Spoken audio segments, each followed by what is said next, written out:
I photographed in Port-au-Prince, Haiti after the earthquake of 2010. I went on my own and volunteered with an organization delivering water, and we taught art to orphans.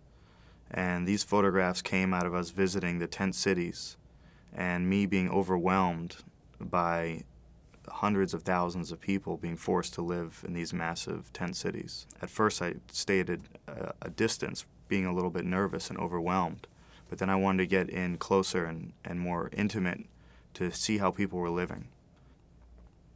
I mean, my work from Haiti is it's like the tip of the iceberg of showing the world of people in makeshift homes right now. And this is not the only place in the world where people have lost their way of living, lost their home, and are being forced to live in conditions that are just really inhumane. The whole environment of being in a tent city felt like being on another planet. What surprised me the most was how strong and resilient everyone was, and that they could even have moments of joy within this tragic disaster. That they could be in a tent that they share with maybe 8 to 12 people and own practically nothing and be smiling and laughing. It blew me away. The project kind of metamorphosized on its own because of the people that I met. And I wanted to photograph just their tents, their homes, but it was impossible not to photograph them because everyone wanted their photograph taken.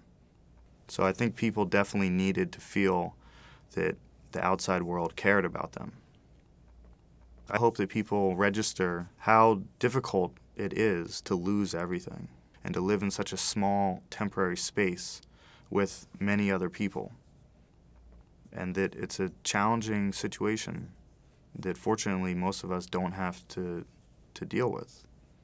And so I'd like people to put themselves in the Haitians' shoes, if you will, or their tent, and just try to experience it by looking at the photographs. I want to take people into the tent. You know, photography is a bridge. It's not about being a victim. It's about being in a tragic situation, but staying hopeful throughout it.